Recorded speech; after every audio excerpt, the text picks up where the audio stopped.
بسم اللہ الرحمن الرحیم۔ السلام علیکم۔ آج ہم بات کریں گے دو اہم ایشوز کے حوالے سے۔ تھانے میں گرفتار ملزمان کو کسٹوڈیل ٹارچر کی ہم بات کرتے رہتے ہیں، لیکن یہ معاملہ کچھ آگے چلا گیا ہے۔ تھانے میں گرفتار ملزمان سے غیر انسانی سلوک کیا گیا اور ان کے کپڑے اتار کر ان کو لاک اپ میں بند کیا گیا۔ انتہائی ایک دردناک داستان ہے ایک پاکستانی شہری کی، اور یہ جو واقعہ ہے یہ انتہائی افسوسناک ہے، اور اس کی 3-4 جو چیزیں ہیں اس کی تفصیلات وہ میں آپ کے ساتھ شیئر کروں گا اور میں آپ کو بتاؤں گا، اور اس کے اوپر جو ایکشن لیا گیا وہ بھی میں آپ کو بتاؤں گا۔ پہلے میں آپ کو بتاتا چلوں کہ لاہور ہائی کورٹ نے ایک فیصلہ جاری کیا ہے فوجداری مقدمے کے حوالے سے، کہ فوجداری مقدمے کی وجہ سے پولیس میں تقرری روکنے کے خلاف درخواست خارج کی گئی ہے۔ لاہور ہائی کورٹ میں فوجداری مقدمے کی وجہ سے پولیس میں تقرری روکنے کے خلاف درخواست خارج کی گئی۔ عدالت عالیہ نے یہ قرار دیا ہے کہ راضی نامے کی بنیاد پر بریت کو باعزت بریت قرار نہیں دیا جا سکتا۔ ایسی بریت سے کردار پر ہمیشہ شک ہوتا ہے۔ لاہور ہائی کورٹ کے جسٹس چودھری محمد اقبال نے علی حسنین کی درخواست خارج کرنے کا فیصلہ دیا۔ درخواست گزار کے خلاف ننکانہ صاحب میں بچے سے زیادتی اور فلم بنا کر اسے بلیک میل کرنے کا الزام تھا۔ عدالت نے بلیک میل کرنے کا مقدمہ درج تھا، جس میں وہ راضی نامے کی بنیاد پر بری ہوا۔ عدالت نے قرار دیا کہ پولیس میں بھرتی کے لیے ایمانداری، وفاداری، ذہانت اور قابلیت ضروری ہے۔ ابھی کچھ ہی دن پہلے اسی لاہور ہائی کورٹ کا ایک فیصلہ آیا، اور ثانیہ ماڈل ٹاؤن کیس میں جو دہشت گردی کا مقدمہ ہے، اور ان تمام جو پولیس کے 124 ملزمان ہیں ان تمام کو جو ہماری، کیونکہ ان کے خلاف ایویڈنس تھی ساری کی ساری، وہ ویڈیو میں موجود تھے، تو انسداد دہشت گردی کی عدالت نے ان کو بطور ملزم سمن کیا تھا۔ اہم چیز ہوتی ہے جب پرائیویٹ کمپلینٹ آپ فائل کرتے ہیں تو جو سمننگ آف اکیوزڈ ہے وہ بہت اہم ایک سٹیج ہوتی ہے، جس میں نواز شریف اور شہباز شریف اور جو سیاسی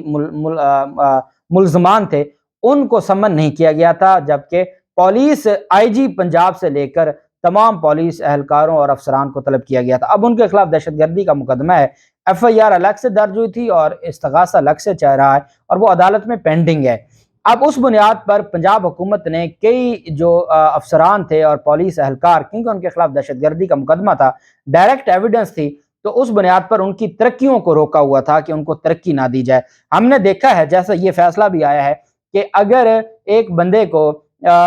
اس کے خلاف کوئی اگر 100 گرام چرس کا بھی مقدمہ ہوا ہے تو اس کو پہلے، اگر وہ پولیس اہلکار ہے، اور آئے روز ایسے کیسز ہم دیکھتے ہیں کہ پولیس اہلکاروں کو ٹرمینیٹ کر دیا جاتا ہے، پہلے سسپینڈ کیا جاتا ہے پھر ٹرمینیٹ کر دیا جاتا ہے، اور بھلے وہ بری ہو جائیں اس کے باوجود کہا جاتا ہے کہ نہیں یہ اس قابل نہیں ہے۔ جہاں پر کوئی دہشت گردی کا مقدمہ ہو، سر عام لوگوں کو گولیاں مارنے کا مقدمہ ہو، 14 لوگوں کو قتل کر دیا جائے، 100 کے قریب لوگوں کو زخمی کیا جائے، ایسے معاملات میں ہماری عدالتیں اور ہماری لاہور ہائی کورٹ پنجاب حکومت کو یہ کہے کہ جو آپ نے ترقیاں روکی ہوئی ہیں ان پولیس افسران کی جو دہشت گردی کے مقدمے کے ملزمان ہیں، جن کے خلاف کیس ختم نہیں ہوا، جو بری نہیں ہوئے، وہ ہائی کورٹ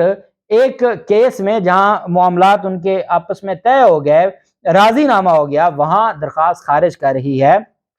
دہشت گردی کے ملزمان کی درخواستیں منظور کر کے جو ماڈل ٹاؤن، ثانیہ ماڈل ٹاؤن کے مرکزی ملزمان تھے، ان کی درخواستیں منظور کر کے پنجاب حکومت کو کہا جا رہا ہے کہ جو آپ نے ان کی ترقیاں روکی ہوئی ہیں یہ غیر قانونی ہے، ان کو ترقی دی جائے۔ جبکہ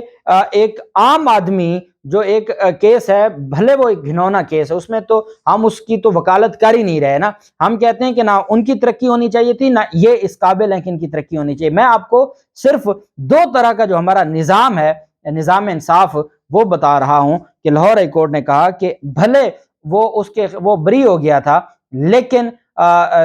کوئی میرٹ پر بری نہ ہو اور راضی نامے کی بنیاد پر بری ہو تو جو شک ہے وہ ہمیشہ اس بندے پر قائم رہتا ہے۔ عدالت نے کہا کہ پولیس میں بھرتی کے لیے ایمانداری، وفاداری، ذہانت اور قابلیت ضروری ہے۔ ادارے کو اختیار ہے کہ فوجداری کیسز اور غیر شفاف ریکارڈ نہ رکھنے والے کی تقرری سے انکار کر دے۔